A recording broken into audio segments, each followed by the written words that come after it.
Siko, pour nous pouvoir, na Namibie, il faut le cas. Puisque na Congo, il faut le cas, na Belgique, na Namibie, on va aller. Nigeria, il y a une élection. Ghana, il y a une élection. Tanzanie, Pembe, il y a une élection. Mais l'influence américaine, il y a une Nigeria. Non, mais oui. Mais au lobby, pour nous pouvoir. C'est-à-dire que. Quand les Bappé anglais, Bango va dépendre dans le monde anglophone, bata français. Il y a combien de pays en Afrique pour nous pouvoir, il faut aller à l'étranger.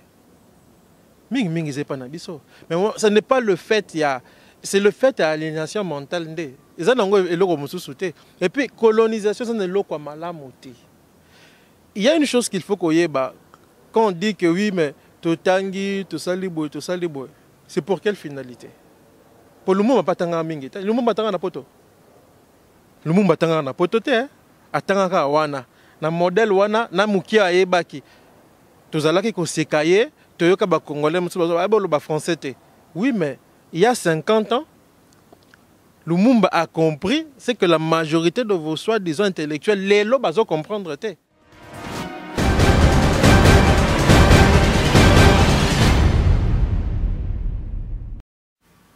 Mindele babengi ba Sud-Africains qui soutenaient le Rwanda. Pour les Sud-Africains, ils soutenaient toujours le Rwanda. Mandela a muteliboso a pesara minduki na Rwanda. Il faut tuer bango. Le premier pays à donner des armes au Rwanda, c'est l'Afrique du Sud. Na comment on a livre nangai. Tangu bamoni ba Congolais ba lobi to isolé RCD Goma. Bon, c'était déjà mal parti pour ça que déjà lini dialogue moko bazaki ficelé par Mindele. Mais tangu ba Congolais na katia iloko wana ba lobi to lekela bango. Tout isolé RCD Goma, baza ba infiltré, baza ba Rwandais.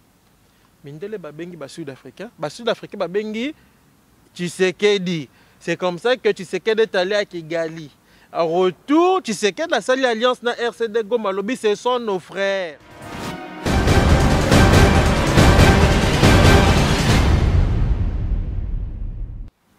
Guerre Oyo, les morts de Beni, ça profite à qui? À la MONUSCO. Il y a un document Oyo. Nakopesa papa Patrick Mbeko, il y a Kobler, Azo Senga, va augmenter prime de risque parce que kuna ba vina bango est en danger. Ce qui va tout bakufi kuna prime de risque et ba MONUSCO est augmenté.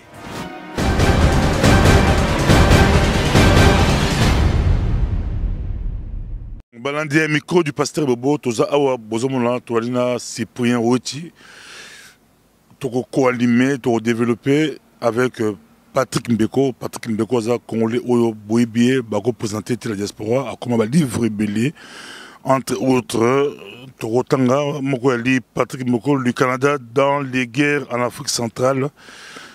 Et puis, livre coécrit avec Honoré Mbanda Koatumba, et a dit stratégie du chaos et du mensonge. Je crois à l'égalaba. Ba média belé asa ba analyse ba média mindele ba média bamboki belé même ba africain pour la ça analyse géostratégique doza moko ba géostratège ya makasi oyo tozana na diaspora ya biso ba congolais tozana ile to solo mais toi to le c'est plus c'est le on a double casquette à go développer à go analyser mais de temps à autre peut to ça les échanges na Patrick Mbeko na reste une émission absolument souka boka ki weti na si titre Touchaki, Cyprien Woti, Apesi, Patrick Mbeko raison, dans le Camboyo, il y a Canada, États-Unis, Chine, Grande-Bretagne, Afrique du Sud, Bali, Lukaba, Bankalizi, on appelle ça Malobana, Cyprien Woti, au Kolobalini, net na film, tout le bas qui émission, mais tu fandina Patrick Mbeko. Maman Batata Bandeko, et pas une seule mbote, tout ça, na micro, il y a Pasteur Bobo. Les lots na des stratégies où il y a Pasteur Bobo. Il y a un journaliste à poser ma question. Puis il y a tic-tac. Il y a journaliste à poser papa Patrick Mbeko ma question. Il peut poser ma question. Parce que nous avons une double casquette. Il y a un Essengo. Comme dans le na conférence qui na Paris, je suis fier et je l'ai dit. De mon frère Patrick Mbeko. C'est rare ngai Cyprien Weti boyebi ba émission na ngai na bwaka ka mutute pe na kumisaka mutute soki na tangi kombo ya mutu ce n'est pas pour les flatter, c'est pour son travail. Ce qui est congolais, to bandi kozwa idéologie wana, kondima, moninga, totika, système wenge na virus wenge, il faut qu'on diminue moninga, tembe na tembe, Congo na biso, ekokende liboso. Et puis, les réseaux sociaux, il faut tout utiliser na biloko oyo, ya important. Bolingi kaka, Maman Marie Misambo, asalaki boye. Ouais, bah komi. Kofi, abetaki coup de pied, okomona ba vie ebele, ba émission neti oyo, neti ba livre oyo ezo te ya biso, ke balingi ba panza Congo na biso. Okomona 2 vies, 3 vies et finalement, qu'est-ce qu'on fait? Okomona mutu a commis livre boye, ali mbongo, asali boye.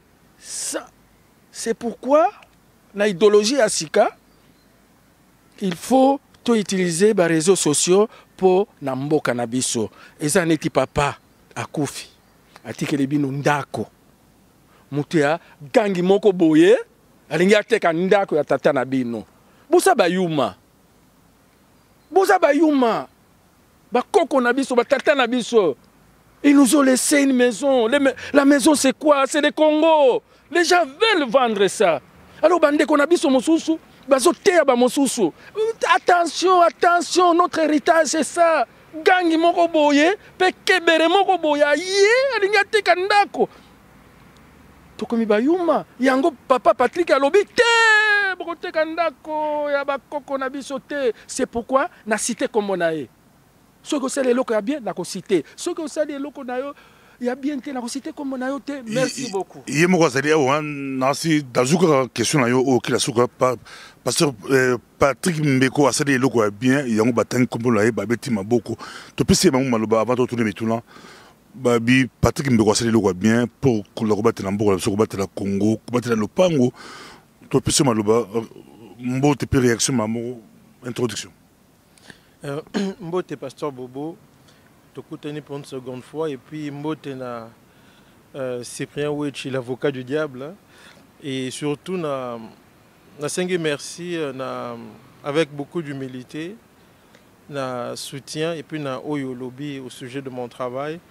Na kanisi était que ceux qui biso ba congolais ndenge Cyprien Ouecha lobby toujours habitude ya ko privilégier l'essentiel et puis ya ko pe sa importance na makambo ezali qui relève même oza vital pona ba vie na biso pona makambo etali mboka na biso et ko zala malamu mingi.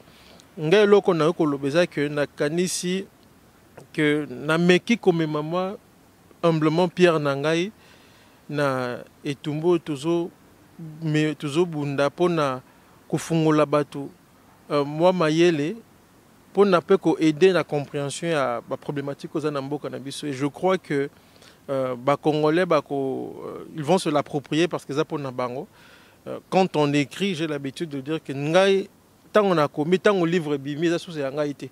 Et combien de Congolais nyonso, et combien d'Africains nyonso, et combien de bateaux nyonso, balingi ba comprendre ça les autres les Congo.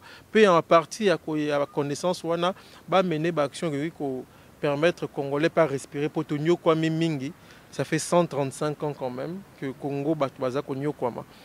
Donc en gros, je dirais cela et encore une fois, nakosenga merci mingi na ndenge boyambinga et avec beaucoup d'humilité nakosenga pe Papa Cyprien Ouechi Kulu Tunangai, merci mingi na maloba lobby en ce qui me concerne.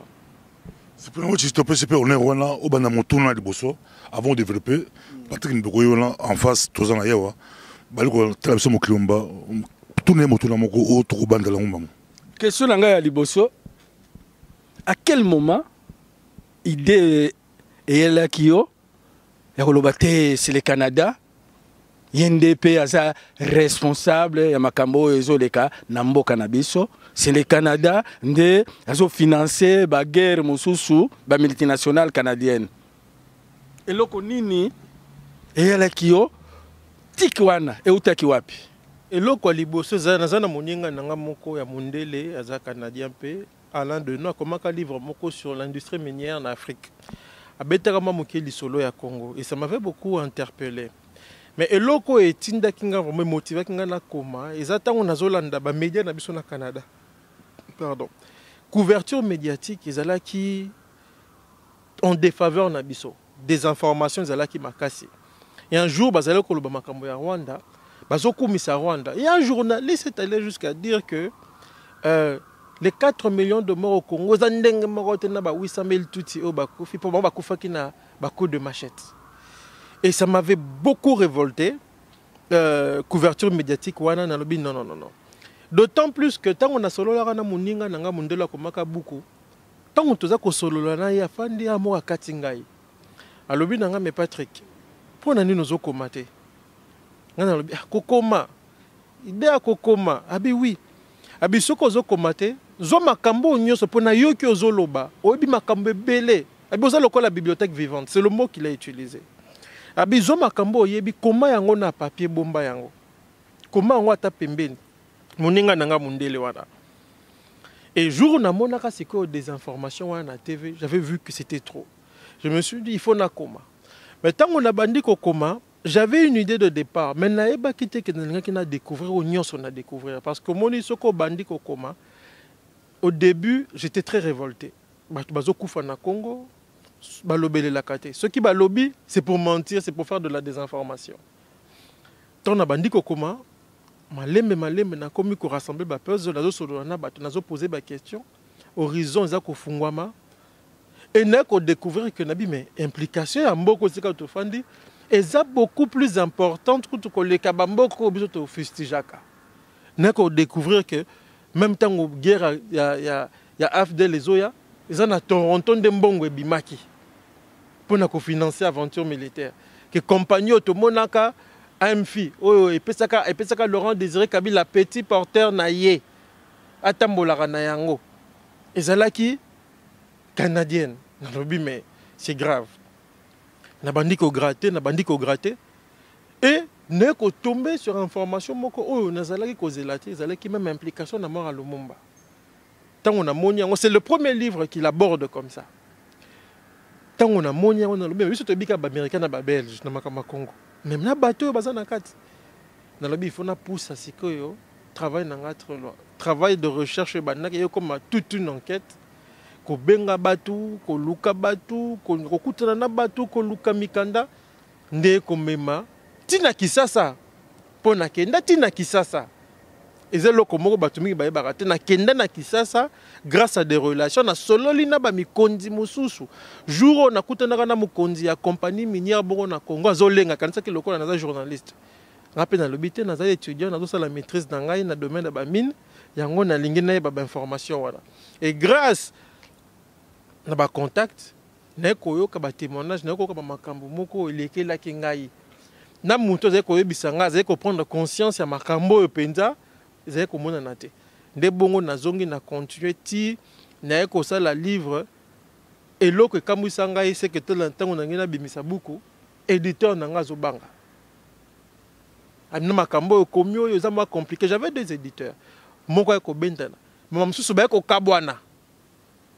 Ba kabwana nde o atikala ka binga na ko soutenir yo to kenango ti na suka. Nde buku ko bima wa liboso sur le Canada. Sous question, mais on a vu sur les matata, sous question, la question est allée. Maintenant, quelles sont les responsabilités directes? Parce que nous avons dans Lingala, dans le livre Oyo, au reproché Canada, Nini. Oyo, il y a une émission, il y a CNAC, il y a un avocat du diable, au numéro 1, Canada, Salaki Bisoboy. 1, 2, 3, 4, et puis, parce que ça la lingala ce que obani ba français wana la plupart ya biso français za mubulu au numéro 1 faute ya Canada asalaki nini ba participer à l'assassinat Lumumba numéro 1 numéro 2 après l'assassinat Lumumba Canada est se retrouver dans la région des Grands Lacs ba déstabiliser Rwanda les États-Unis puis Belgique 3 après déstabilisation à Rwanda, Canada a participé à la déstabilisation à Zaïre en 1996. 4. Après avoir déstabilisé le Zaïre, la compagnie minière canadienne a pillé Zaïre parce qu'elle a financé la guerre, y compris le conflit entre l'Endo et EMA et tout ça, tout le monde les Français intervenaient. Il y avait une compagnie pétrolière canadienne là-bas. Bon, question Moussous.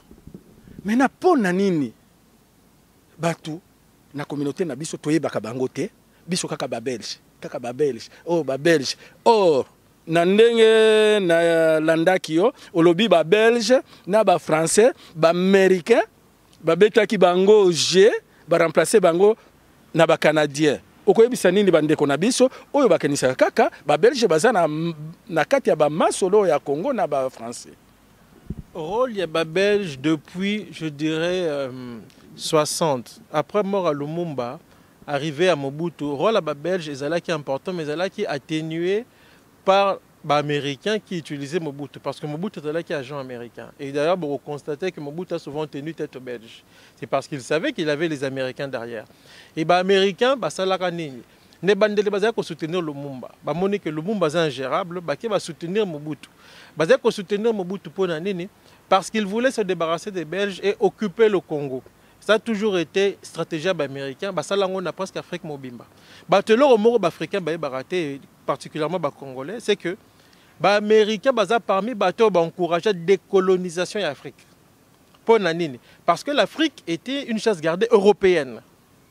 Les Américains idée na bango zalaki ceux qui ont encouragé la décolonisation en Afrique, les pays wana bako bengana européens et biso to ko remplacer bango. C'était pour cette raison que Bazalaki impliqué dans la déstabilisation à Congo. Et c'est ce qu'ils ont fait avec Mobutu. Et à partir de 90, fin de guerre froide, ils n'avaient plus besoin de Mobutu et ils n'avaient plus besoin de laisser une partie, des pans entiers d'Afrique à des Européens qui étaient de la puissance coloniale. Alors ils ont décidé à Kobengana Bango. En tout cas, ce que Kobengana Bango, c'est quoi atténuer l'influence na Bango pour la Bango ba remplacer. Ndo monaki na guerre wana ba anglo-saxon. Pour les Américains, les Canadiens, les Britanniques, c'est anglo-saxon. Bayaki bongo, ba poussi ba français pembeni, ba poussi ba belge pembeni, bango ba fandi na ba multinational na bango, y compris ba canadiens. Si ko ba canadiens, bango bazali très subtil, ba monaka bango te. Et yango bazali c'est le plus grand allié avec les Américains. Ceux qui ba komesika, ba toujours au nom de la paix. Même concept à casque bleu au Tolobaka. C'est un premier ministre canadien qui l'a énoncé pour la première fois. Et où est au Canada? On n'a pas de passé colonial, du coup, pourquoi? Parce que Bango s'implique toujours dans le casque bleu, dans l'opération maintien de la paix. Or, comme les Belges, les Français et les autres ont un passé colonial, il est plus facile pour les Africains de les accuser parce qu'on a des rapports historiques assez yamilaï du fait que Bazalaki ancien colonisateur, alors que Zaka est canadien. Et il est là, d'ailleurs, Bazozonga Congo, ministre de la Défense du Canada, au Congo, Kalamingete. Donc, c'est pour dire que les Canadiens ont compris qu'ils s'appuyaient sur le passé colonial, le rapport entre les Africains avec les anciens colonisateurs, pour et pour le compte de leur multinationale et pour le compte des États-Unis aux alliés Nabango. Non, pour ce que je aussi pour moi bien, Canada a la passé colonialité, a colonisé Mboka Morote. Pour Batalinga là-bas comprendre Bisso, Canada a tant Mboka Morote à coloniser, mais tout le monde dit Afrique, français, belge, les autres, coloniser Mboka, bazara beaucoup plus à l'aise na ba colonie na bango. Toujours na Congo. Pourquoi Amérique, États-Unis d'Amérique alors qu'on s'appuyer na tout bien sur l'équilibre ou voisin naé Canada pour à côté de la Congo. Pourquoi les Américains choisissent le Canada? Oui, parce que le fait que on a passé colonialité, ils ont ça là qui sont bien perçus par les Africains que les autres. Ceux qui bengi français, n'importe où la Côte d'Ivoire, tout n'importe où la colonie française, on a anciens colonisateurs. Ils ont cette prétention, colonisateurs. Alors que les anglo-saxons, d'abord, la mentalité, ils sont effacés. Et ceux Canadiens, et Canada, mais dans un passé colonial, du coup, Africains, quand ils sont locaux, la plus qu'ils ont passé colonialité, il y a problème. D'ailleurs, pour vous corriger, le Canada n'a pas colonisé des États en Afrique, mais le Canada lui-même comme pays, c'est un symbole de la colonisation. Pour ma belle, on est des Amérindiens. Ils sont là qui a bangoté. Bango, il y a le collègue européen, qui sont aux États-Unis. Boma, la première nation, soumeta bango, Boma est belé des centaines de milliers, voire des millions, pour Bafanda. C'est-à-dire que le Canada même s'il n'a pas de passé colonial ailleurs, est lui-même le symbole de la colonisation, puisque le Canada est une colonie. Et ça, colonie, qui mboka ya bamérindien. Ceux qui bazalaki n'a passé colonialité, on serait normalement en train de parler Iroquois na bamino comme ça bamérindien. Ce qui n'est pas le cas. Ba soumettre bato bazalaki wana, ba fandi wana, ba commission mboka na bango, sans pour autant aller soumettre d'autres nations ailleurs. Par contre, aujourd'hui, sans que soumettre beta, la colonisation, on peut quand même les dominer et arriver au même résultat qu'à l'époque de la colonisation. C'est ce qu'on appelle aujourd'hui le néocolonialisme. Patrick Mbeko, je crois, tous n'a plus le face aspect monsieur tout le monde congolais na Genval on politique congolais c'est à l'aise dans Genval pour la passé coloniale Belgique a colonisé biso tout dinga la majorité au dirigé la Congo au tapoto c'est na ULB c'est na UCL c'est awa Belgique a donc ils appellent côté mon avantage yo ils ont des avantages mais ils appellent avantage français ceux qui na Côte d'Ivoire comme on a dit Barré en France, Paris, au Gabon, au Brazzaville, parce que les colonisés sont français. Au moment où côté ils ont être colonisés dans Mboka Moko, et comme ils ont la chasse gardée, dans le leader africain, ils ont soupçonné, mais apparemment, ils ont pour le pouvoir la Congo, il faut la Belgique a le bénéfice américain. Pour le pouvoir la Brazzaville, il faut passer par Paris. Pour nous pouvoir na Namibie il faut le cas. Puisque na Congo il faut le cas na Belgique, na Namibie bango bakenda wapi. Nigeria bato sala ba élection te. Ghana bato sala ba élection te. Tanzanie pembeni wana ba sala ba élection te bakende ke seka. Mais l'influence américaine est en Nigeria. Non mais oui. Mais au lobby pour nous pouvoir. C'est-à-dire que les pays anglais, bango ba dépendant dans le monde anglophone, bata français. Il y a combien de pays en Afrique pour nous pouvoir il faut aller à l'étranger. Ming c'est pas nabiso. Mais ce n'est pas le fait c'est le fait de l'aliénation mentale ndé. Ils ont et loko mususuté. Et puis colonisation c'est ne loko malamuti. Il y a une chose qu'il faut qu'on y ait quand on dit que oui mais totangi to salibo. C'est pour quelle finalité? Pour le monde, batanga mingi. Le monde batanga na poto. Le monde batanga na poto te. Atanga wana. Na modèle wana na mukia ebaki. Tozalaki ko sekaye, toyoka ba congolais musuba ba français te. Oui mais il y a 50 ans, le monde a compris c'est que la majorité de vos soi-disant intellectuels les lo bazo comprendre te. Puisque moi batanga ko lekaye. Problème est il faut d'abord toyeba que au monde soko ke classe ya mundele. Ça dépend de la formation qu'on a. Ce qu'on a dit, sciences politiques, sciences humaines, sciences sociales. Il faut que kuna, kotangi sayo jamais makambo eza contre Occident. Kuna formataka. Formataka esprit. Ceux qui limitent un livre, il y a un politicien français, Gérard de Villiers. Ce livre en France, c'est le succès. Il est temps que je dise ce que je n'ai pas pu dire. Il y a un produit, il y a ENA en France, il y a ENA, Azolo babie que Kounezali, organe de formatage. Il y a un monde qui a Afrique, il faut un modèle d'éducation qui prennent en compte d'abord les intérêts de l'Afrique et particulièrement du Congo. Ce qui le monde dans la situation, c'est parce que Tokotang les a mabete. Koye ko les a mabete. Mais loko za koye ko lande foye beloko ne za koye ko. Il faut ni na kozo ni na rotika. Pour to silisi ba école na bango, to yeba ki plus histoire ya ba Léopoldo Baboma na Congo que nous louons, nous glorifions dans nos ouvrages historiques na ba école na biso. Malgré le fait que Baboma na Congo, que histoire à Lumumba wa kufa po na biso to ko maboye. C'est ça la différence. Et loko ne faut to yebango.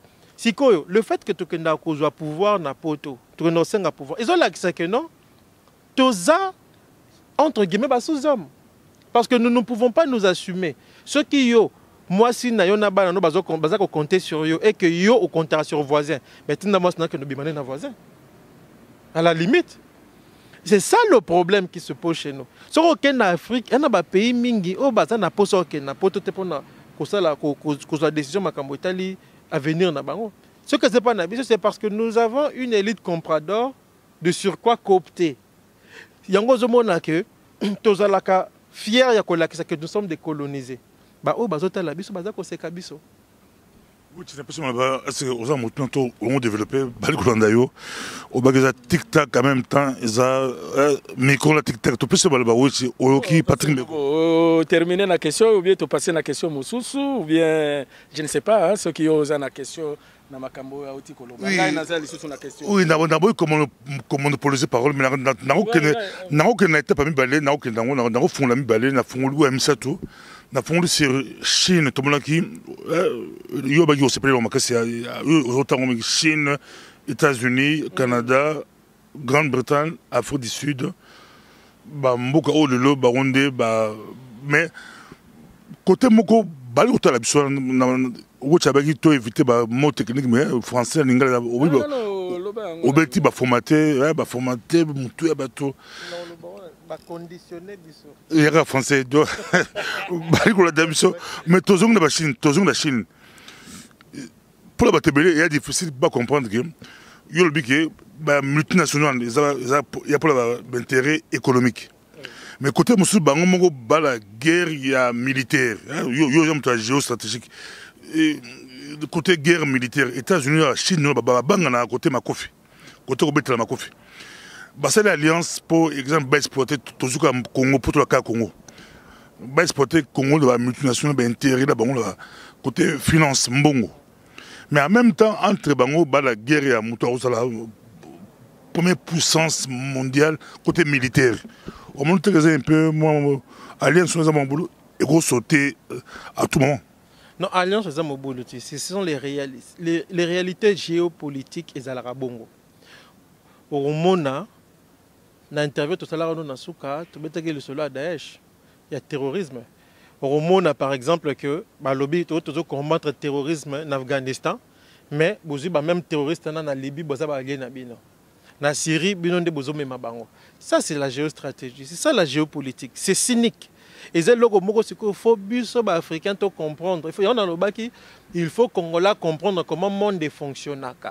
Les Chinois et les Américains sont des adversaires dans plusieurs régions du monde et sont des alliés sur le plan commercial, puisque le plus grand partenaire commercial des États-Unis, c'est la Chine.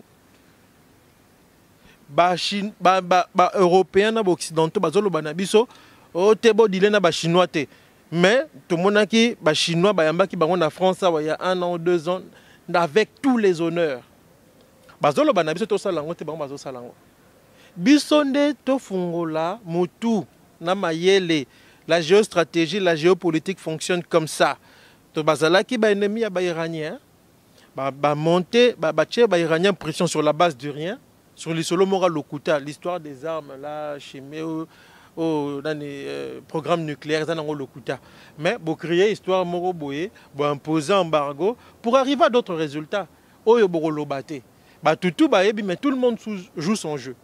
Pendant que Bazako Bunda, au moins, on peut un service de renseignement solo là, sur d'autres enjeux. Ce sont les Syriens qui ont permis aux Français de déjouer plusieurs attentats terroristes à un moment donné.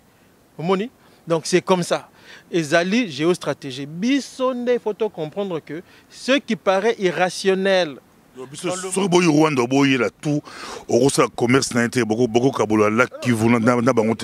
ce que je veux dire par là, c'est quoi? C'est que si le Rwanda nous attaque, nous avons le devoir de nous défendre. Aux hommes. Le problème en Afrique, c'est que le Rwanda a attaqué pour le compte de qui? Côté commercial, côté commercial, Sarkozy avait proposé pour partager l'intérêt commercial. Côté commercial. Le Rwanda n'agit pas de son propre chef. Ce que le Rwanda fait, le Rwanda est en service commandé.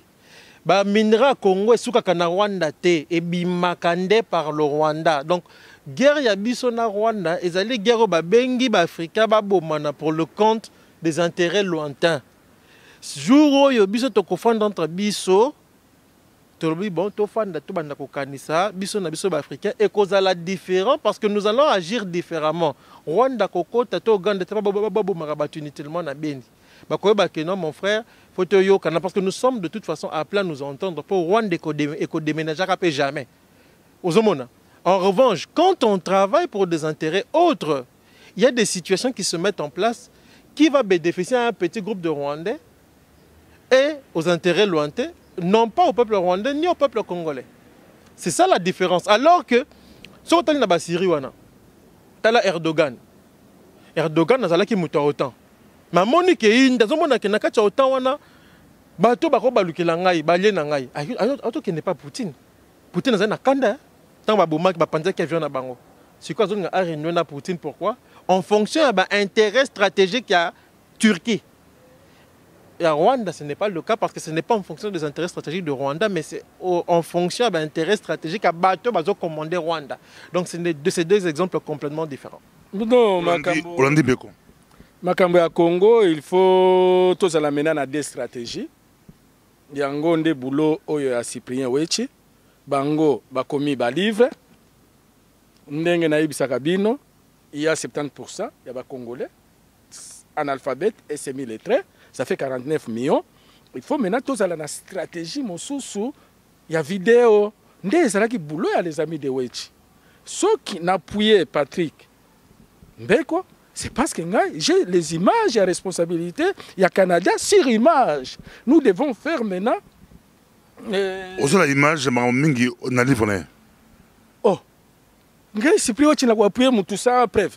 On a maîtrisé le dossier Makambo. Oh, il y a Zoloba. Toi, Patrick Mbeko, tous les jours, tous les jours, à Otibusika, à la capitale de la diaspora congolaise, mais la capitale de la diaspora congolaise. Baouti Bali, micro Bazali, Bazali, Torotika, Akeni, on était pour les absents bibliothèque.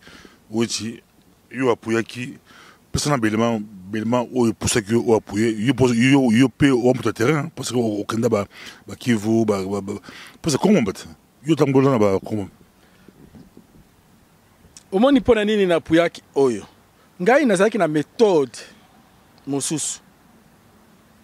Adapter la communication ya bandeko na biso oyo batanga te ou baza ba semi lettré. Donc ngana bandaki pe ko koma livre mais en image. Ndenge na bisaki yo dernièrement, il y a des sortes ya catégorie ya ba intellectuel. Ba intellectuel o bazwa ki décision ya kozonga na Congo, kosala na Congo, na ba intellectuel mosusu ba boyaki kokota na système parce qu'on le sait une fois même hier à Kinshasa système wana ha akokoka yango te. Alors ils sont restés à l'extérieur travailler avec espoir et à sensibiliser population pour tout changer système, pour peuple à comprendre notre ennemi. L'ennemi ce n'est pas le Rwanda, l'ennemi ce n'est pas l'Ouganda. Et ça système de communication et ça là qui a kalana ba quartier yo qui ko draguer momi na quartier mosusu. Ce que ça yuma ba ko beta yo okomona kaka mwana moko ya muke aye ko déranger yo boye. Ce que beti yebaka ke ba vie ba ko bima wana ba edingo ba beti yo. Alors ceux qui osa averti okomona petit oyo courage oyo auti ya ko attaquer ngai ko lutu boye courage oyo azu yango wapi ozongi sima okomona ke bagangi moko boye balingaka pe momi wana bokomi kowela momi. C'est ça le Congo ba minéraux eza wana yango batindi kamwa Rwanda kamwa Uganda ke Rwanda asana makasi nini devant ba soda na biso. Les Rwandais baza très intelligent, baza na intelligence nini koleka biso ba Congolais. C'est parce que Canada asa derrière, États-Unis na ba pays papa Patrick Mbeko alobaki. L'era lobi bongo or ngai pe na bane ko sala recherche. Ngai na yebaki que c'est le Canada asa derrière na deuxième agression oya musée le 2 août 78. 98 hein? Une semaine complot ezalaki awa na Belgique na komemayo na hôtel Méridien. Ba Canadien bazalaki na kati basali gouvernement provisoire et République démocratique du Congo ba lobby toyaki na musée apesaki biso ba minéraux akomi na kini a changer les bango face. Nde nasala ba image Or, comme est, est-ce que vous avez yeba qui a la recherche? Donc, étudier, oh, to boya diplômé, toza universitaire, to boya kozonga, toza na 3 méthodes, oh, bande ko na biso babandaki ko comprendre te. Namoni te. Nayoki te, nalobi na ngai rien. Parce que secret ya boye. Soki yebi ke mutuana asa na secret ako communiquer bande ko na bango po biso to evre na Congo te babomi yo. Nde batu babande ko vanda kaka nye o community zoba et puis après ba recherche au publier. Nani abande ko yeba ke Patrick azo koma livre. Parce que livre oyo akoma kaka na 2014 était hein. Pour akoma livre oyo, il faut au moins 2 ans 3 ans hein. Papa au sala combien d'années pour akoma livre oyo? Il y a le bosso attends parce que bon l'écriture m'a pris environ 1 an et demi, mais il faut ajouter le temps de la recherche. Et puis livre en fait tant que bimis dans le livre facilité. C'est-à-dire que en gros, ça m'a pris quand même minimum 2 ans, de manière générale, livre bima. Je pourrais dire 2 ans aux à côté. Et puis quand je parle de 2 ans, ça c'est un travail à hauteur de 10 heures par jour. Là. Il y avait des jours où j'allais travailler aux archives, je rentrais à 10 heures du matin, je sortais à minuit, sans même avoir mangé. C'est-à-dire, comme on dirait moi, parce qu'en fait, aux olingo et ça prend. Tout universitaire ou travail à recherche ils ont et ça c'est au-delà même de la recherche universitaire, c'est comme une enquête. Il fallait voyager, comment il faut voyager. Mutumususu a colpé son mukanda na internet, c'est pas personne na maboko ni vu ni connu ndenga lobby. Mususu beaucoup tana a pesi au témoignage, boye banate bomona nate. Parce que ceux qui mutumoro na ONU a pesinga confidence mo bonako cité était. Il y a tout ça qui rentre en jeu, il fallait pas avocat batala. Il faut avocat batala ba yango moni dans un éditeur, ben soit zako banga, soit banga simba, zako banga ba procès et tout ça et ça prenait un éditeur qui est courageux pour ça là. La plupart des grands éditeurs d'ailleurs sont OK, atangi manuscrit na sepeli nango, au moins na biso ba ça babilo to longo la babiloko. Ce sont des réalités aux ali lelo. Donc voilà en gros ce que je pourrais dire à ce sujet. Oui, j'ai l'impression qu'on continue. D'ailleurs, le livre une stratégie du chaos et du mensonge. Les deux. Au lobby, il est un mot très important. Au lobby, il est lancé l'invitation de l'émission au l'avant. Au lobby, que na Toronto, on a dit que pour la FDL, c'est Laurent Désiré Kabila, là, mec était à Canada déjà à l'époque. Mais moi, je me pose des questions. On pourra se poser des questions. Il y a des Congolais, surtout que j'invale, monde entier baebi bakiril.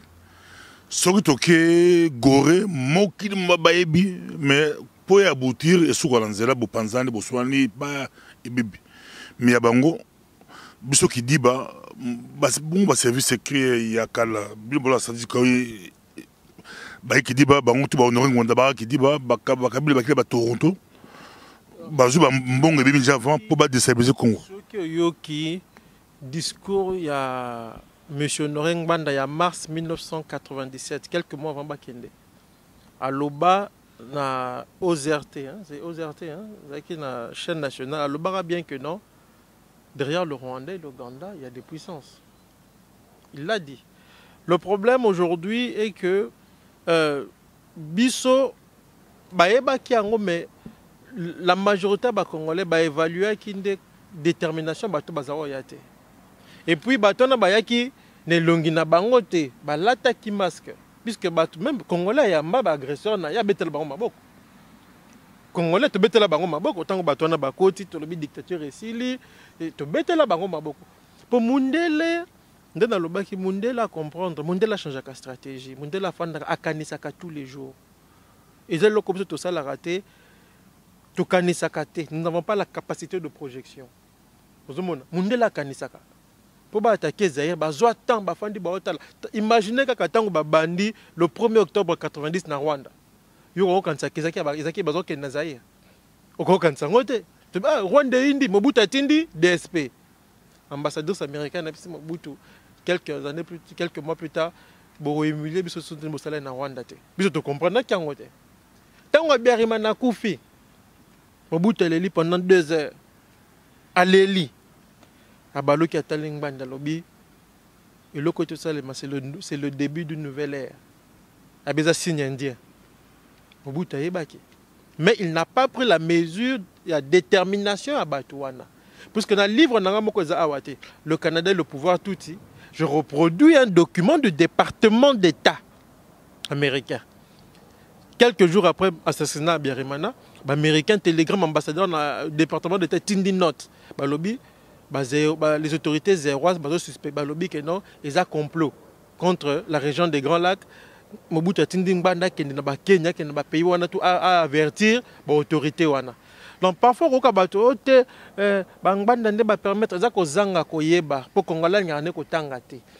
quand les puissances occidentales sont déterminées et que vous avez une dictature, parce que Mobutu c'était une dictature, la Deuxième République, vous s'appuyer sur le ressentiment de la population sur la dictature.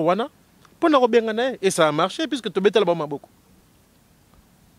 C'est pour que tu n'aies pas je vois que Kabila père a une ambassade en Belgique.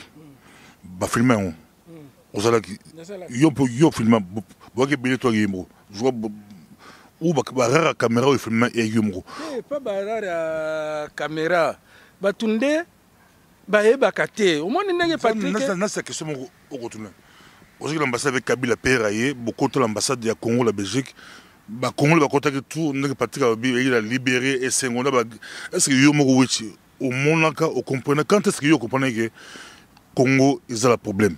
Ngai na comprend Congo ils ont un problème na université vers les années 80. Les années 80, là on a ici université, il fallait tout d'abord on a lobby, au moins une question hein, là on a posé ma question hein. Au moins ma ben abiso, ya biso ba congolais hein. Mingi ba yebi ko décoder message té. Parce que ba tout bazaka na dossier té. Il y a des moments où on a une recherche. On a la recherche. Na moni eloko boye. Na ko yebisa bino te. Soki na yebisi bino na ko kufa. Na ko lancer un mot. Il faut batu o mosusu bakoyoka ngai bazala na capacité ya ko décoder message. Tozala ki na ngote. Omoni awa lobby. Je décode. À lobby, Papa Ngwanda a lancé un message déjà. Est-ce qu'on avait la capacité de décoder le message? Non. Alors, ceux qui ont fait la recherche, il faut lancer un message. Fou. Parfois, pour aller dans votre sens, je m'ai mis comme avocat du diable. Ce n'est pas pour rien. C'est pour embrouiller les pistes. Musée Ayaki, Akuta Kingaïwan. Pour musée d'abord, na filmé, na ba caméraman belge. Na carte professionnelle musée baboy koyambaye na roi et nazalaki wana ba voyage nyoso ya Kabila Joseph Kabila président Kabila soki aye ba yambi na roi nazalaka na roi nazalaka na palais royal mais batu bakoyeba te na vandi na ngai j'ai déjà voyagé avec Léopold ba roi nyo famille royale nyoso ba Louis Michel nyoso okovanda nye maintenant oyoki okomona na ba vidéo na lancer bino message ba comprendre kate mais okomona muto ya kati na masolo a comprendre na kanisi mutu moko ya pareko abandai ko attaquer ngai petit moko ya vandaka na Londres une semaine après Papa Ngwanda leki alobi non il ne faut pas traiter vos frères de collabo parce que information on appelle ça kabino ezaka bandeko na bino o bazaka kuna nde ba pesa ngai information batou ba décoder qui message c'était le message adressé à ces petits. Laisse ton frère là-bas, il fait un travail parce que ma vidéo est à Talaka. Il faut être connaisseur pour accueillir que muto ya ebi makambo. L'air Nathalie kaka interview na ye dans lobby muto ya za connaisseur, je dois aller à côté de lui non pas pour les dénigrer mais sensibiliser les peuples congolais. Ngai nazalaki wana ndenge ya lobby na 96 ba financer musée. Leur musée aye ko se rendre compte que j'ai vendu le Congo d'esprit et complot ya ba minéraux zalaki awa. Ba salipe gouvernement na promettre que nini wana. Moi j'avais filmé natiki nangai. J'avais filmé, natiki nangai. Alors tout le monde, oh, yo tomane ko voyager, naba mindele. Pour moi, j'étais un passionné. Il était moko boye, caméraman moko boye. Oh, je suis un intellectuel. Tout fait. Et j'ai refusé d'aller travailler. Ba mende tout na bango na ILB, ba bochabe bango nyonso. Nazalaki na mission oyo ya kosala image parce que Congolais à comprendre. Oyo aza la capacité ya kotanga, atangi Papa Ngwanda, atangi Patrick. Oyo aza la capacité ya kotanga te, biloko na bango, atali yango na image. Neti tozolo baboy. Message eleki ya. Awa batu oyo bakolanda biso. Bazo beta masolo. Canada ezalaka bongo. Kutu batu oyo ndeko na biso baza na Canada kuna. Oyo batangaka ba livre te, bakobanda ko interpeller ba Canadien. Na ba bureau kuna bonne bozaki pa na biso. Le massacre de Beni, eza ndebino, beno de. C'est comme ça l'information passe. Na salaki magazine audiovisuel, journal ya liboso, oyo ba vidéo nyonso mutu abandaki ndengai. Et puis nazwaki stratégie. Comme à l'époque, Congolais abandaki kolinga kaka musique. Il fallait faire un journal audiovisuel, c'est-à-dire cassette vidéo. Il y a 3 heures, 1h30, makambo na bango ya musique, avant politique. C'est là où nazwaki ba interview ba Papa Ngwanda. Avant ya kotala Kofi. Maintenant na expliquer stratégie nanga. Avant ya kotala Kofi wera dialogue. Otali d'abord politique. Et le premier dialogue, le mot dialogue, et où tu es pas nangai. Ngai na bandaki na cassette vidéo dialogue. Pré-dialogue oya Jean Val, oya basali. Musée le roi des aidés Kabila, salaki yango awa na Belgique. Et pas inangai. Atindaki ba Mugalu, baza ba jeune, ba professeur Mubake, maître Nimi Ayaki, ba parti politique, nyonso c'est les amis de Wechi toza na image toko projeté yango, pré-dialogue po ba sangana. Il était accord de Lusaka ba kende. Musée amoni. Il faut tous à la bomoko, biso ba congolais tendance nyonso. Parce que guerre eza derrière kuna. Soki tokeka ko négocier na bango. Tokozwa solution te parce que bango baza na nini na idée na bango ya ko diviser ba congolais pour bazwa ba minerais. C'est ce qui est arrivé à 2006, merci 2011, ba tout. Nazongi pa Patrick Mbegoto qui est là mama Congo la racine bobito que l'on ma solo mais ils la peut pas comprendre. Dans si bon tout c'est pour moi très important autre comprendre. Ça n'a pas mal non pas mal non Patrick makambo oyo na komi parce que ya komaki. Na national plus mal ko ngate na pesa. Soki makambo oyo na komi eza na nzela, eza débat tic tac. Oui na en plus à développer comment tu dois te pour justement terme à développer. Toujours la classe politique actuelle, c'est le mot important. Tant que Kabila a eu ce truc, Azalakata Mutambu, avant de Banzela, c'est un dialogue, alors solution à patauger, la solution à débat à l'opoto, à patauger et combien de lois. Mais la classe politique actuelle, on a besoin de dire à l'îlot. Comment va-t-on corriger Mobutu, à quoi la Mutambu, tant à Moli, si indien, abe et indi, Marambokei, Kabila pe a ça que la carte à comprendre mais bango les lots Patrick Mbeko tala ba congolais tala ba diaspora be bali kolanda penza na ba livre beaucoup moins déjà na livre ça dit mais me ko expliquer qu'est-ce qui se passe piège wana comment to go bima ba to maele o les lots na ba diplôme la bango ba ko la piège wana ya mutambo wana bazo surtout na bi moko loba tanga ke Congo ayeko surtout ke tanga moli non le pays est occupé. Non, moi, tu as un problème, il y a... Où est le bel Komoko? L'époque, Moko Bazala, chacun avait fait son choix. Il y en a un qui n'a pas participer dans le système. Le problème est que nous avons une classe politique qui a accepté de participer à un système et qui ne veut pas remettre ça en question parce que les Boumouna Bango et Zawana. Au moins, il y a un problème, il y a probité morale. Au temps la classe est belle, ce qu'on a la probité morale, ça ne sert à rien. Et c'est le problème qu'on a aujourd'hui. Au moins, exemple, à Pessi, à Mouza Bengeba Congolais Bakutana. Pour bailler Bakindenge Wechalobi, que Ayeba qui bien que, ce qui batouana, ne bazako coordonné ba rencontre Nabiso, on va vous rassembler en vous divisant. Nous tous comprendre. On vous rassemble en vous divisant. To chebi ne sika moko ma to yebi ke boza déjà akopanzana. Po to chebi no wana po to na logique moko to na objectif to ngi to atteindre. À chaque fois que les Congolais fan d'entre bango ba solo le monde mindele ba koya kopanza. Tango ba ke na Sun City. Tango ba Congolais ba po ba tutu ba e ba ke RCD Gomeza ba Rwandais. À l'époque, Joseph avait une influence sur les lots. Pas au coma. C'était encore les classiques au bazo tour à musée. Avec certains au bazala qui wala. Tango bayokani balingi ba isolé RCD Goma. Qu'est-ce qui s'est passé? Mindele babengi ba sud-africains qui soutenaient le Rwanda. Pour ba sud-africains bazo soutenir toujours Rwanda. Mandela za muteliboso apesaka minduki na Rwanda. Il faut te bango. Le premier pays à donner des armes au Rwanda, c'est l'Afrique du Sud. Na comment on a un livre dans Gaï. Tango bamoni ba Congolais ba lobi to isolé RCD Goma. Bon, c'était déjà mal parti pour ça que déjà lini dialogue moko bazaki ficelé par Mindele. Mais tango ba Congolais na katia iloko wana ba lobi to lekela bango to isolé RCD Goma. Baza ba infiltré baza ba Rwandais. Mindele ba bengi ba Sud-Africain. Ba Sud-Africain ba bengi Tshisekedi. C'est comme ça que Tshisekedi est allé à Kigali. En retour, Tshisekedi a sali alliance na RCD Goma. Lobby, ce sont nos frères. RCD Goma, Kokota, dans le jeu politique, Tokenango. Tango ba komi ne tango kabola ba poste, ba longoli ba Congolo ba zalaki wana, ba Tcherouberwa a commis vice-président.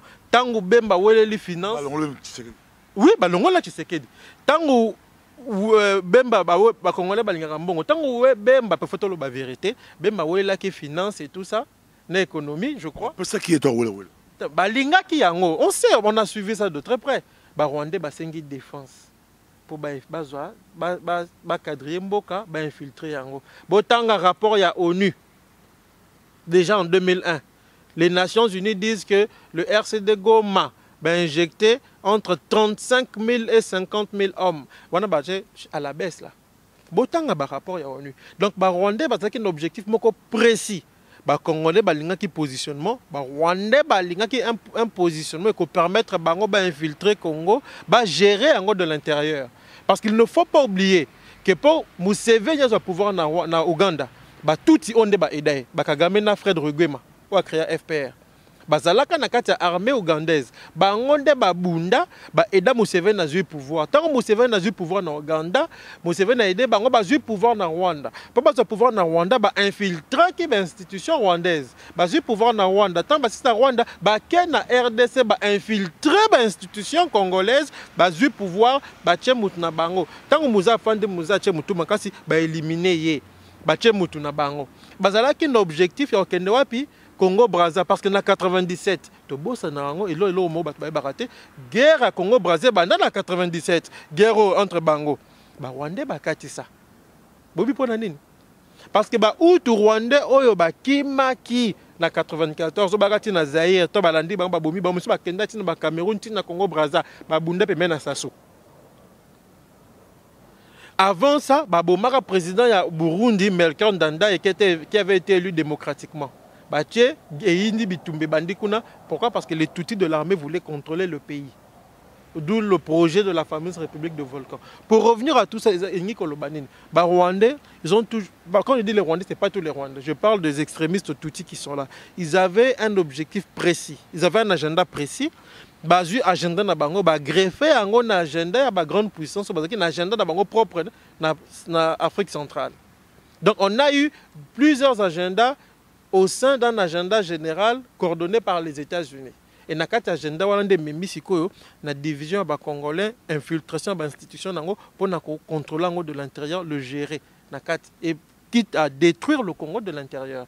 Et nous avons une classe politique qui non seulement est clairvoyante, mais qui, pour des raisons de positionnement, a un avantage pour jouer jeu. Parce qu'il est étonnant de constater que tout le monde est dans musée. Tout le monde est dans le musée. Mais les mêmes Rwandais qui sont dans Congolais qui sont dans le musée, ils sont dans le RCD Goma. Les Ougandais qui sont dans MLC, puisque les monnaie qui sont gérées sous RCD bien, ils sont dans MLC. Vous vous rendez compte de Kisangani? Deux troupes étrangères se battre dans le troisième pays où ils ont agressé. C'est bon, mon. Mais seulement na Congo, avec la complicité des Congolais. Et c'est cette complicité qui continue aujourd'hui. Tina moko mutu na bango tu mutu na tina peuple azate. Ce sont bazalaki nango. Obelo banga basala, bato bakenda Janval, bazongi mutu na mutu, ba député. Il représente des circonscriptions. Mutu na mutu akena circonscription ko expliquer. Bota la biso kenda okuta na kuna, poto moni ke faut Kabila kende, to moni tout ça là-bas. Mais bango, botanga ba conclusion à Janval quand même. Ce sont des conclusions qui sont vides. Et là, comme on a dit, on a obalobi makambo etali situation de la population congolaise exacte. Et ça que non, Tolingi Kabila Kende, pour bisa peut comme président, comme calife à la place du calife, c'est tout ce qu'on a. Non, on a ningi kaka compléter na makambo ya lobby à Sun City. Ben na koyebisa ye ndenge na sala ki distinction ana.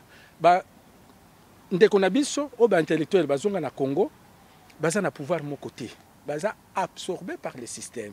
D'ailleurs, le système est pourri. Ce qui va nommer au PDG, au sein de l'Okomoko T. Au Komikaka Dibumunayo, parce que après 2 mois, Barobenganayo, il faut aux Mbongo Otonga. Tozonga na Sun City. Maintenant, on a les images qu'on a toujours gardées. Oh, il y en a bané ko sala. Yango na bané ko expliquer. Et ça là qui ndé na Sun City.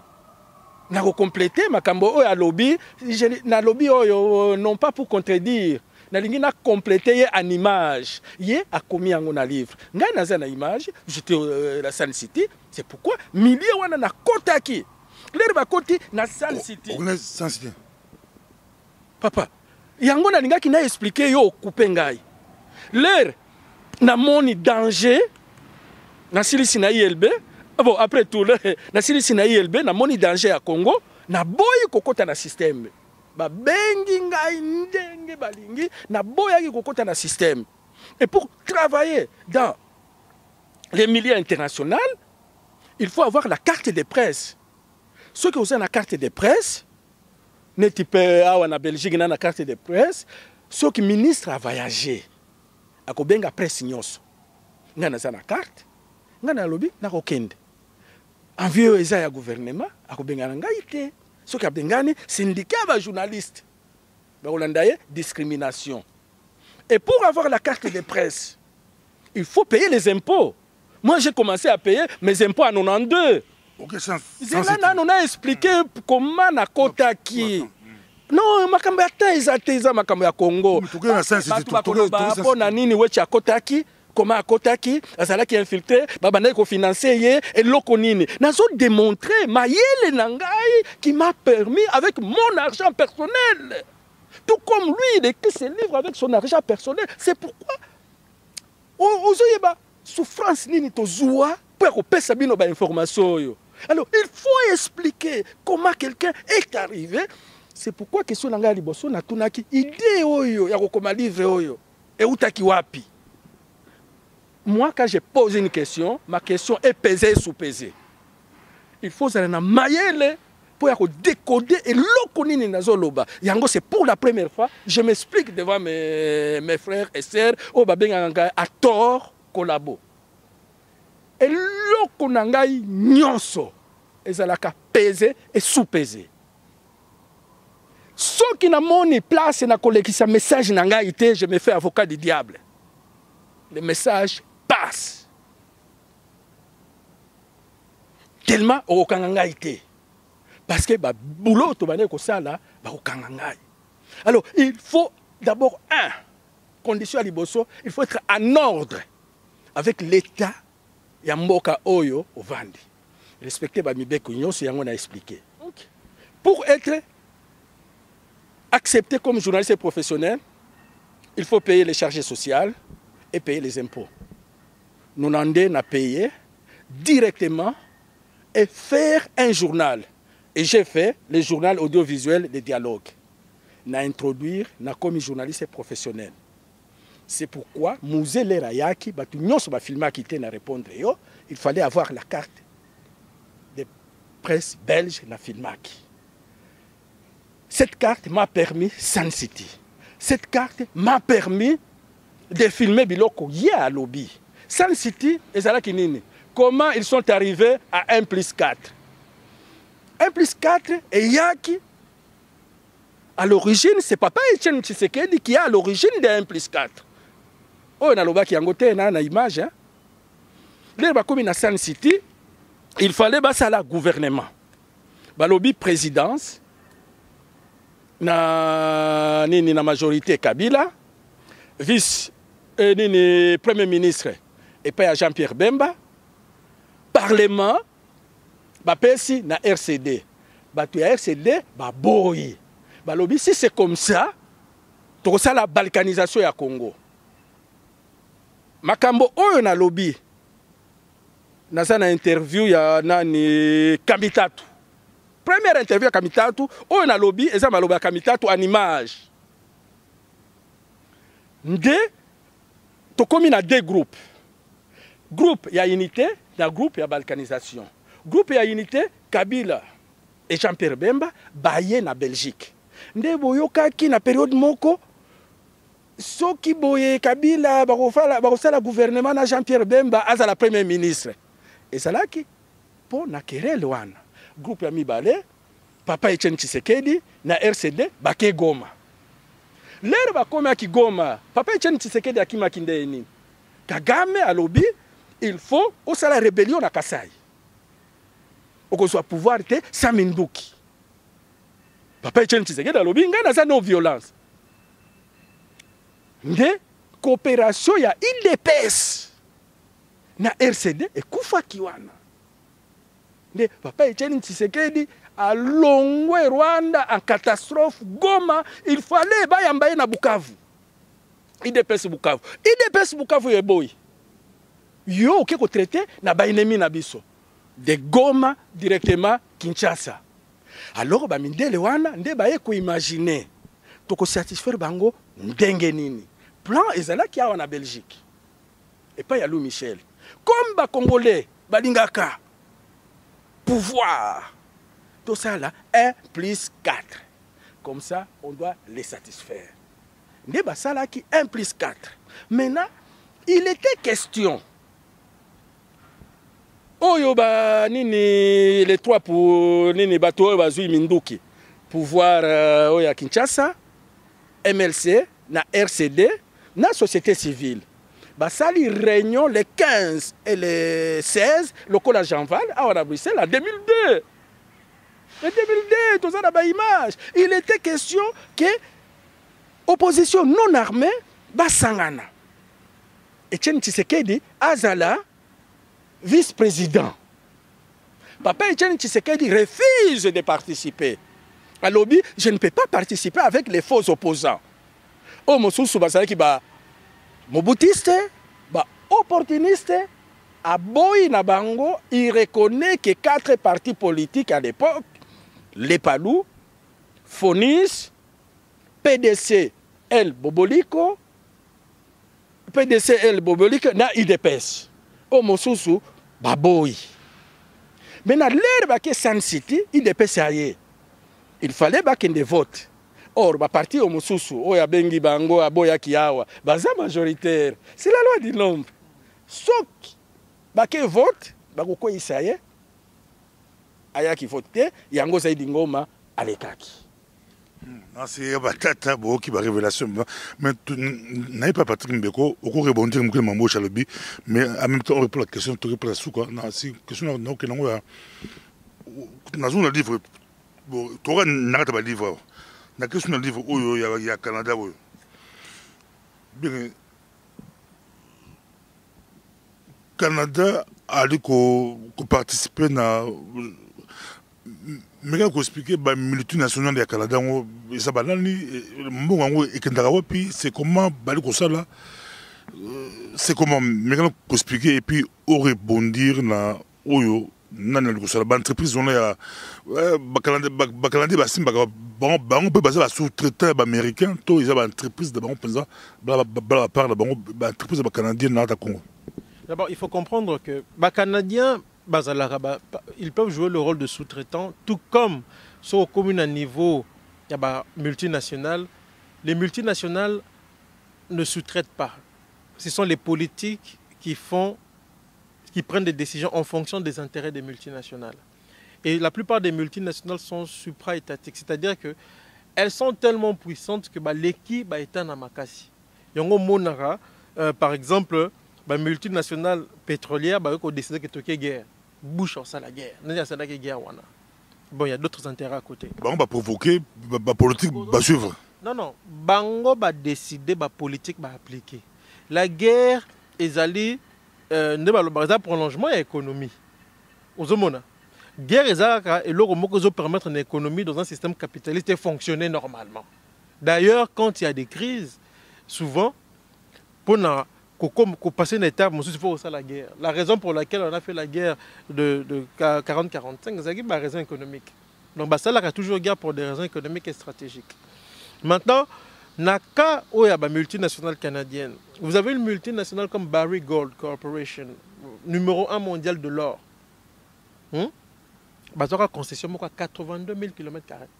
Au Kimo Pesa Baron. 82 000 km². Donc il est qui même consomme il est qui va payer Moussou sur la monnaie.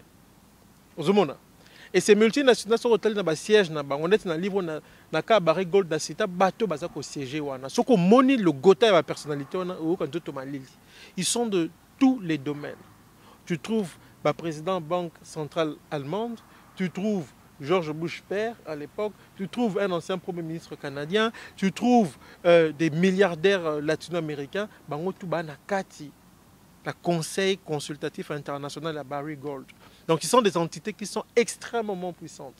Aux ans à AMFIO, qui avait fait beaucoup parler d'elle en 1997, Pesara Kabila $1 million, Pesara Mosé, avion à Bango, le propriétaire Jean-Raymond Boule, qui était un proche du clan Clinton. Nakati avion, d'ailleurs, homme d'affaires Wana. Nagoma, il y avait Cynthia McKinney, qui était l'envoyé spécial de Bill Clinton à l'époque, et qui est devenue une bonne amie, expliquant clairement que, quand nous avons un avion, c'est plus tard que je me suis rendu compte que Nakati avait des trafiquants d'armes, multinationales. Et c'est à ce moment-là qu'on a compris en fait facette de la guerre parce qu'elle était partie là-bas en tant qu'envoyé spécial à Bill Clinton. Aux ans multinationales, comme on a héritage oil. Oh, c'est là qui va côté Ituri wana. On va la désordre côté Ituri. Boza parce que tant bazo kufa et maintenant l'endu bazo bomana. Bozo mona ba africain bazo bomana. Bato baza na sima, baza ko instrumentaliser ba biloko wana. À partir de Ouganda, Boebi Bangote. Les deux groupes étaient financés par des officiers ougandais appartenant à une même armée ougandaise. James Kazini et les autres, ce sont des officiers ougandais. Aux ans multinationales, la cité Awa, Oyo Babengi Banoro, Boebi Ango, Bazawana na Congo. Boza, dans la multinationale, c'est belé. Les Sud-Africains, Bazalaka et tout ça. Les multinationales, on a parfois comment ils fonctionnent. Au-delà du fait que sur la concession, ils peuvent spéculer sur la concession. C'est-à-dire que sans même qu'on la moussala ou qu'on développe une collectivité, les gens deviennent des millionnaires, des milliardaires en spéculant sur une concession minière qu'ils n'ont même pas encore exploitée. Et ça, c'est le côté cynique du système capitaliste et de la bourse particulièrement. C'est-à-dire que le fait qu'a annoncé que ma concession Oyo est prometteur, na bourse court il y a compagnie ou nemati. Oza propriétaire de l'Okwana et mati. Et les gens peuvent spéculer comme ça sans exploiter Mboka, sans qu'on développe ma collectivité, sans qu'on compte Sambongo na caisse à l'État, bazo comme un millionnaire, mais bazo bomi ça rappelle en même temps ceux qui bomeki ko koni ni ko revendiquer ma belé. Et c'est le cas d'ailleurs d'une compagnie canadienne, australo-canadienne qui s'appelle Anvil Mining. Ouais, bomi ça rappelle na kilo, plus de 100 personnes.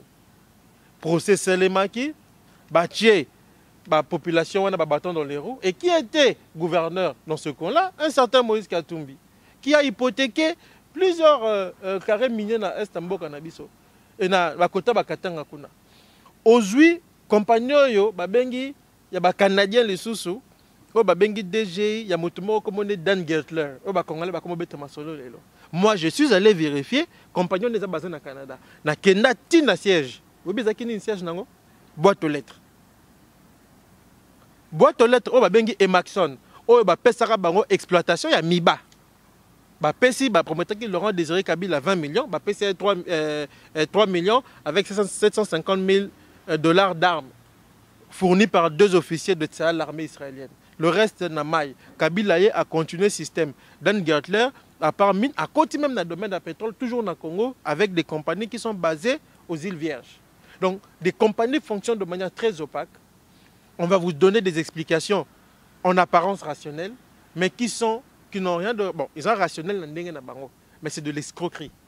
Et ils disent, il faut tout comprendre. Ça ne rapporte pas grand-chose dans le budget Congo. Je pense que c'est 20%, je crois. Et nous avons un budget, un pays comme le Congo a un budget équivalent au budget de la ville de Montréal. Avec tout ce que nous possédons. Et comment nous sommes là. Et donc, la multinationale, est très puissante. Et dans ce qu'on appelle les juniors. Ce sont des petites multinationales qui jouent le rôle de poisson pilote pour des grandes compagnies. Bakoya, eu concession par la fraude ou en corrompant l'autorité locale. Et après, revendre à un groupe beaucoup plus grand, beaucoup plus puissant.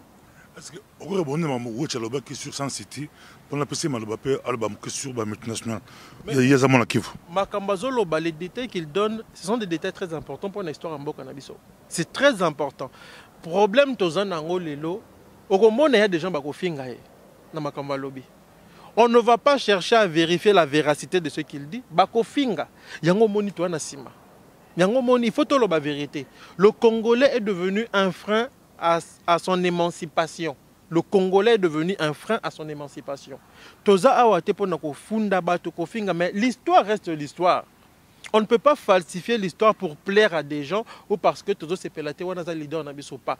Sun City ezala qui preuve que les Congolais n'avaient aucun contrôle sur l'avenir et particulièrement sur le processus en cours. Parce que mindele bazu décision bateli bato balingaka balingi positionnement. To créer les monstre moko 1+4. J'ai un ami qui m'a dit il y avait une intellectuelle africaine qui est en Afrique du Sud. Politicien congolais jour à comprendre Congo et na bato. C'est parti pour très longtemps. Pour amona batu tout bazala qui négocier pour le positionnement na bango. Et pour ce qui est de relations par exemple de Tshisekedi de le Rwanda.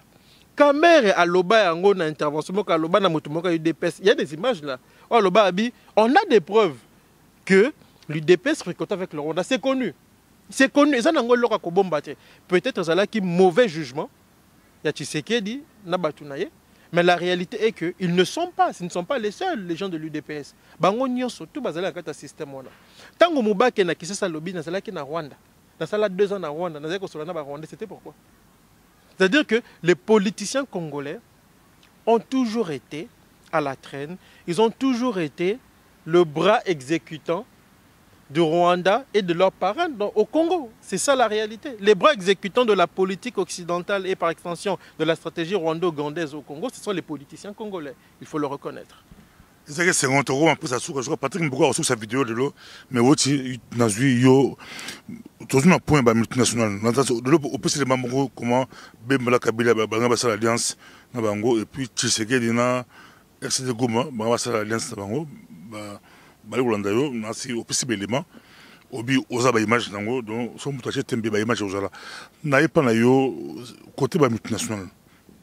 L'équipe est autant que nous avons la Cameroun, la Bukavu, la Maline, Miss Monde au niveau de papa multinational, aux États canadiens, au monde de Nakati, comment il faut la Nakati à Hambourg,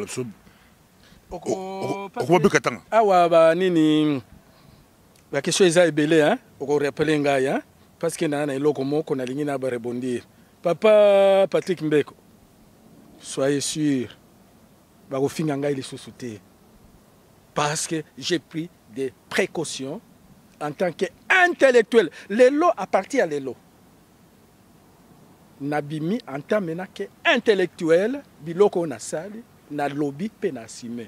Pour nanini na sali yango, na lobaki yango, na ndenge ya avocat du diable na réunion o ya papa Odombo merci à invité, na lobby les lots parce que natalaki image interview na lobaki yango parce que je ne pouvais pas parler ça avant, je ne pouvais pas ça parler avant parce que il n'y a pas quelqu'un de crédible ou ya ko décoder message nangai pour ayebisa batu. C'est pourquoi na lobby neti oyo ya papa Etienne Tshisekedi na monter image na kotia yango bo partager eza ya vrai. Papa Etienne Tshisekedi, il est naïf. Il est naïf. Nabane Kolanda interview naïe.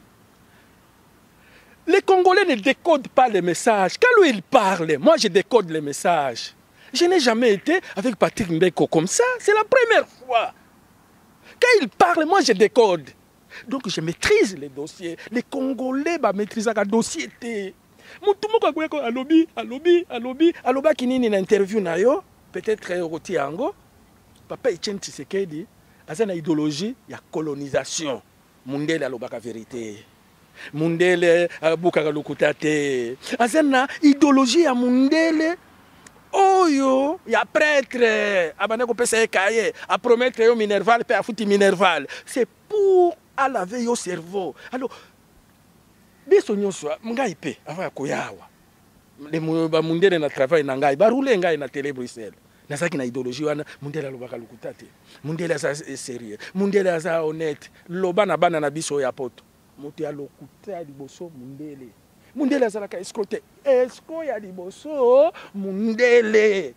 Et puis Papa Etienne Tshisekedi, il est naïf, pas naïf ya kofinga na nenga ki congolais na style. Il y a confiance aveugle. Il est parti au Rwanda. Avec confiance aveugle, baza bande konabiso.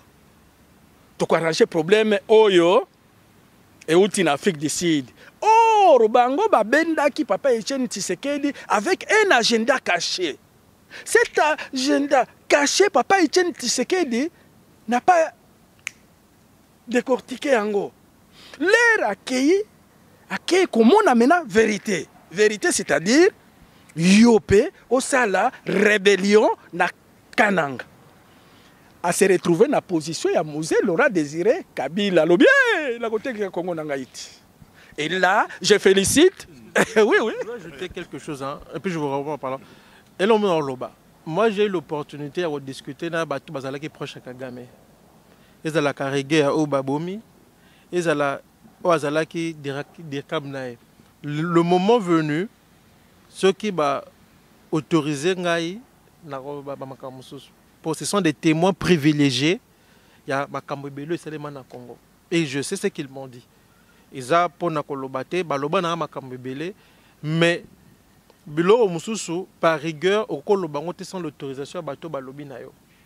Makamso na komana ba livre nangate parce que m'a pas donné l'autorisation au coma. Na yo ko utiliser style mususu ou azala muto ko décoder en utilisant le conditionnel. Mais il y a na makamso baloba otoyebi rôle ya mutu na mutu même ce qui s'est dit. Pour nga na solo na bango bazawana na yebi bango. Parti à Karigé ya secrétaire général za muninga nanga.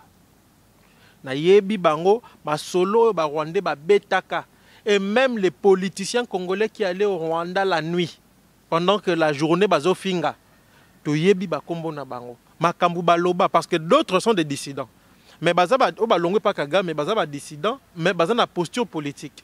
Donc ils ne peuvent pas prendre des positions dans makambo etali Congo, et kocha bango en porte-à-faux, dans makambo etali région des Grands Lacs. Yango monte ko lobate. Mais le moment venu, il faut to loba yango pour la postérité. Pour na ban na biso bandeko na biso baye ba ce qui s'est véritablement passé. Et ba image ezanango, c'est important que tu ba ko exploiter ango même lobby même dans les écoles pour ba tu baye ba ce qui s'est véritablement passé et c'est là que congolais à longwa na masolo ya coin de rue à côté vraiment dans la véritable maîtrise de l'histoire en mboka na. Yango ce que nazo loba boye Papa Etienne Tshisekedi abane koyeba agenda caché. L'air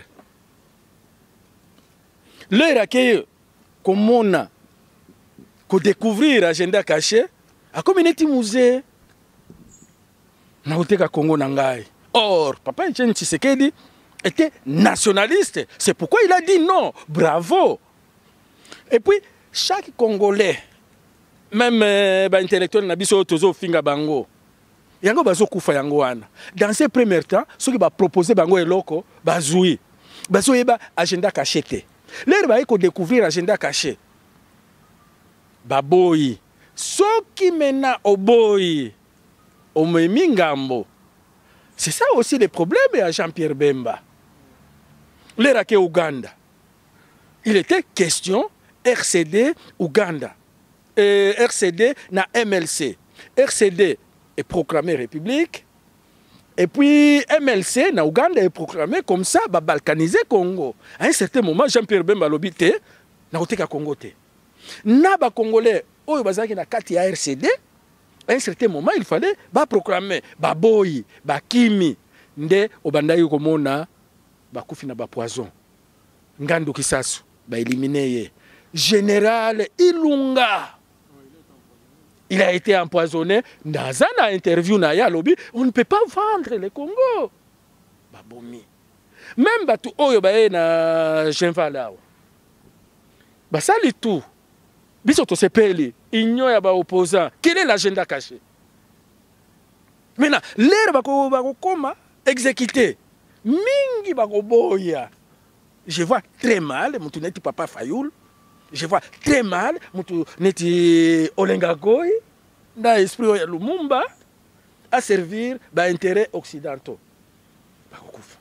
Donc, avant de s'engager dans Babiloko Boye, il faut maîtriser les dossiers. Les Congolais vont maîtriser les dossiers. Ce qui est longaï Nabimi, c'est au moins 25 ans. Il y a des recherches avec témoignages, des Nabimi, au Titembe, au mon image. C'est ça. Apport à Cyprien Wechi pour na bande konabiso oyo batangate les 49 millions neti boye na lobby oya Rwanda na kolakisa bino image ya Louis Michel na Jean-Pierre Bemba na kopesa la bino interview ya Kamitatu qui explique maloba oyo na homo susu sinon tant pour ça souka mettre au dossier moko babinga balkanisation mo oyo kombo yo balkanisation na ça le poteau mais émission ninga là nansi bo expliquer ngo bien bo démontrer ngo bien bo lobela ngo mingi to pas Patrick Mbeko na beaucoup sur la bolai expliquer biso balkanisation. En balkanisation d'abord outil na mot mingi Balkan, les Balkans donc les alliés processus moko ya morcellement ya baïta. Ya fragilisation puis ya morcellement ya baïta. Ils ont des mots il y a des néoconservateurs américains, il y a des Kala. Ils ont des mots Kala qui remontent vraiment à très loin. Et au moins, d'ailleurs, dans le cas du Congo, et apparaître déjà à partir des années 60. Il y a une image même de Lumumba qui dit le Congo risque d'être blackanisé. Le Congo risque d'être blackanisé. Donc il parlait de la balkanisation. Processus wana, on a expliqué que les ils allaient pour affaiblir l'État.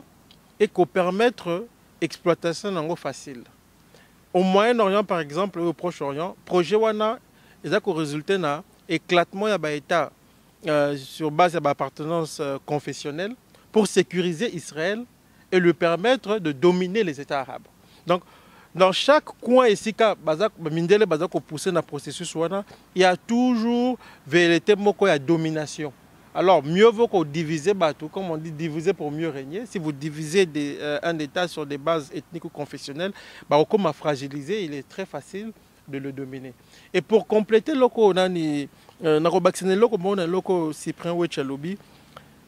il faut tout ça l'attention.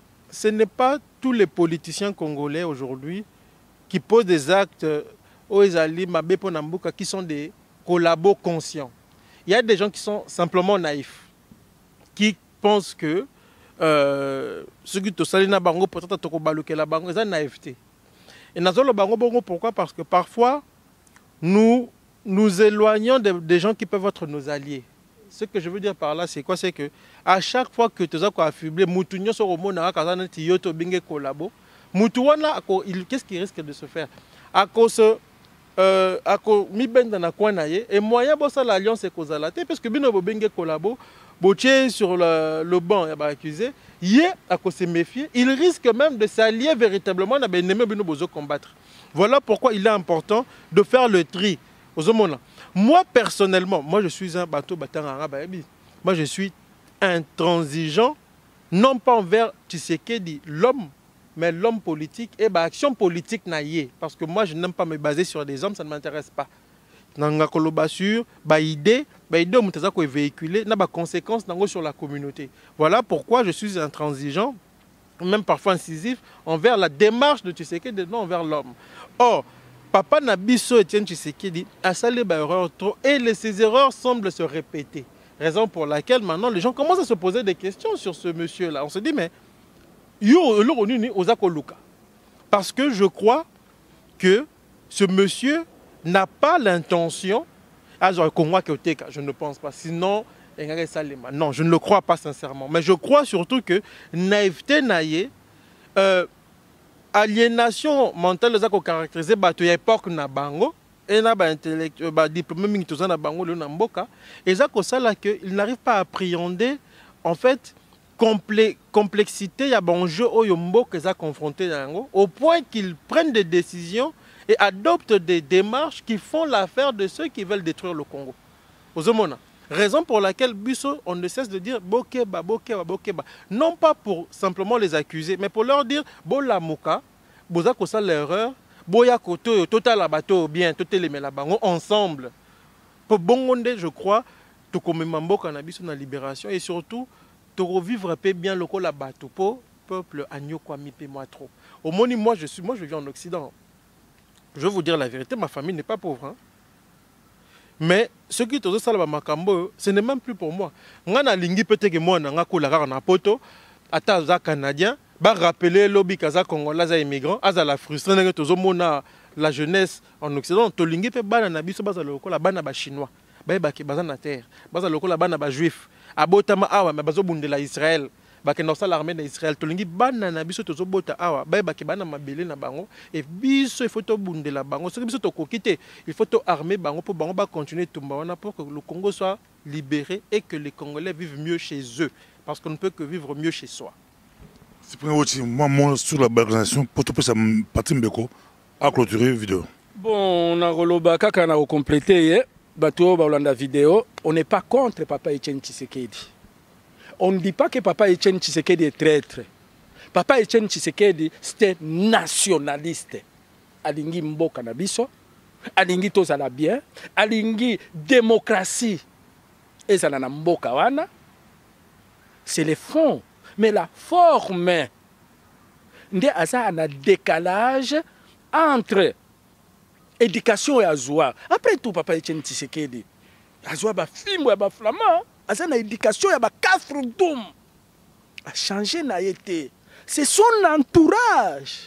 Ne babanda ko comprendre été. Il fallait asa na entourage oyo ils ont concilié idéologie ya Papa Etienne Tshisekedi na oya sika. Au moins ne ba sali livre stratégie du chaos, idéologie ya kala ya ba viengwanda na jeune. Et ça n'était Abraham. Abraham, il est à côté de Papa Etienne Tshisekedi. Ça là-bas interview à Papa Etienne Tshisekedi. Papa Etienne Tshisekedi, c'est une bibliothèque vivante. Makambo, oh yo Papa Ngwanda bande ko yebisa Patrick a commis. Abraham akena Papa Etienne Tshisekedi en vieux moko. Ba solo là. Ah ça là. Parce que ce sont les erreurs qui se répètent. Les Papa Wemba akufi. Tout ça là qui interview. Papa Etienne Tshisekedi a pesi président Kabila 6 mois jusqu'au 19, c'est une erreur. Bah événement et koya pe en faveur. Il y a président Kabila échanger ba données neti ba mort oya beni. Maintenant on est obligé ya kobimisa ba document nyonso. Na ba document mingi to kobimisa et ça en faveur ya IDPST ou to bana ko bomba. Et ko ça maintenant en faveur.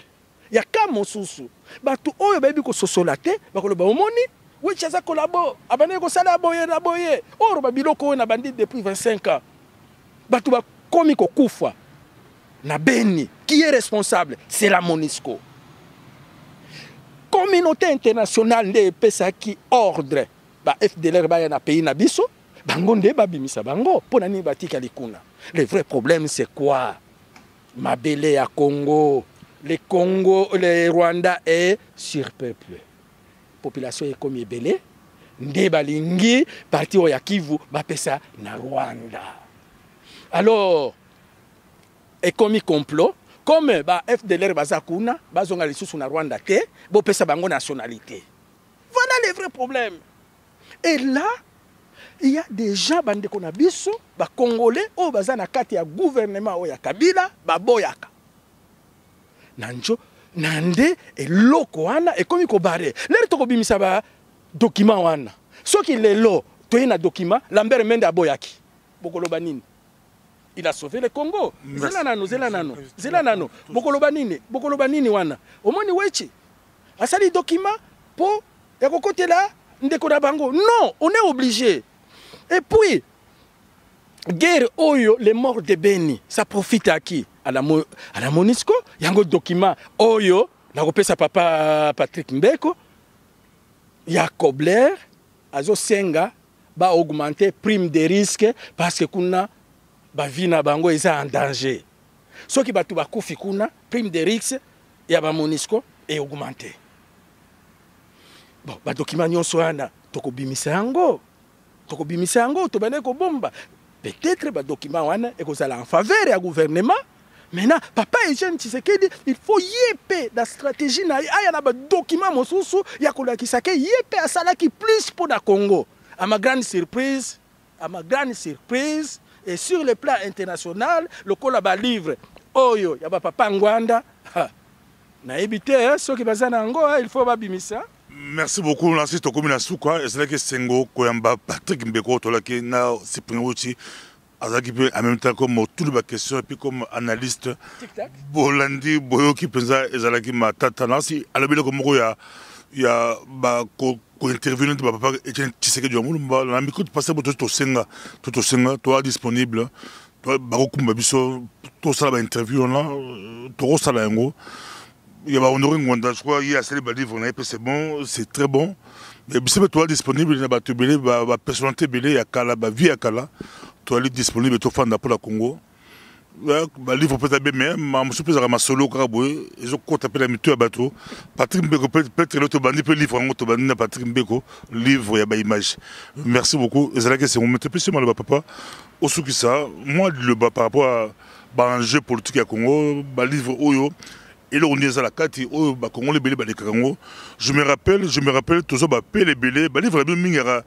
Beaucoup d'hommes politiques congolais, on a pour ça livre, il y a stratégie du chaos et du mensonge. On a pour ça livre à Patrick Mbeko, on a pour ça un livre, donc là, où a pessimement tout son belaye.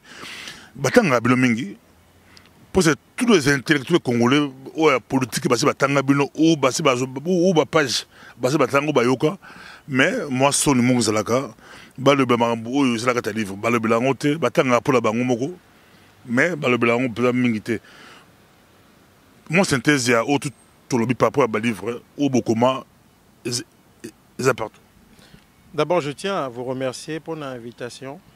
C'est vrai que dans un moment, il y a eu trop de demandes et tout ça, parce que nous avons à Rwanda, et puis Rwanda Lelo et tout, qui veulent m'écouter aussi. Et puis Burundais, puis Bazali Soussou. Mais ce que je veux dire de manière beaucoup plus générale et concise, c'est que Bisso, Ngai, et puis après Papa Ngbanda, tout ce qu'on a voulu faire, c'est qu'il y a identifier les racines du mal. Parce qu'après, ça fait quand même près de 20 ans que Passio a perduré, et de se rendre compte que Biso Congolais, tout ça, il aura toujours les mêmes erreurs. Alors, ce qui est même erreur, c'est parce que quelque malgré l'information exalée, appréhension de cette histoire, il y a Ndenge Moussus. Pour Koyeba Kendo qui existe est une chose, mais Koyeba comment il opère est une autre chose. Ndo moni tout ça là qui livre la stratégie du chaos.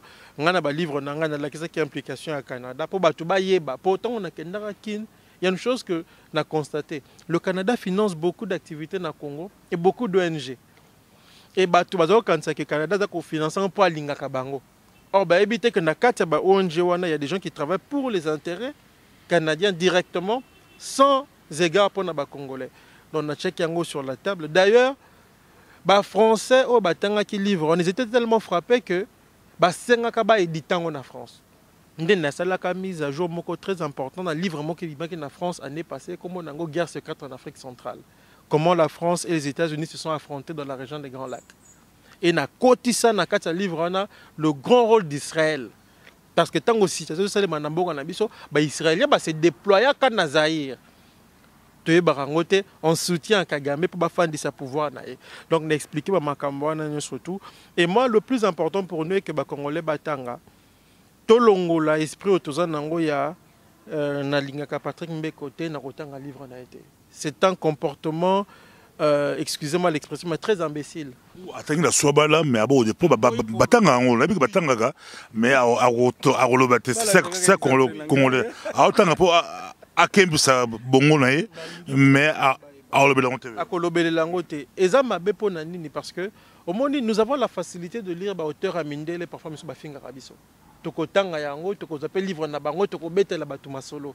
Mais oya biso moko to lingite.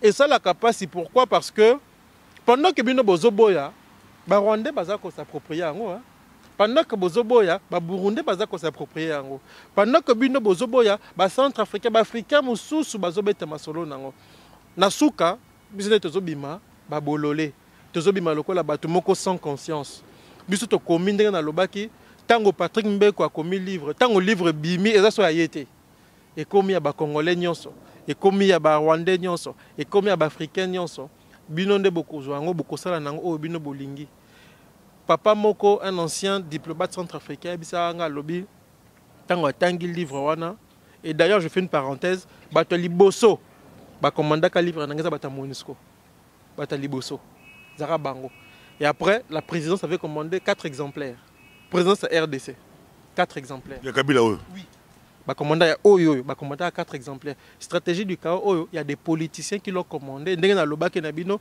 na Sénat français ba osala travail moko ba senga qui va reprendre textuellement tout un chapitre il y a livre wana c'est pour dire que nous pensons que comme on ne peut plus être complexé par le travail intellectuel des autres sur nous. Nous pouvons maintenant être fiers de dire que nous sommes capables de faire ce travail-là. Nous sommes capables de dire que tous les journalistes qui ont la conscientisation à Malamu, OP, sont capables de représenter le Congo. Que le Congo ne se limite pas à Internet.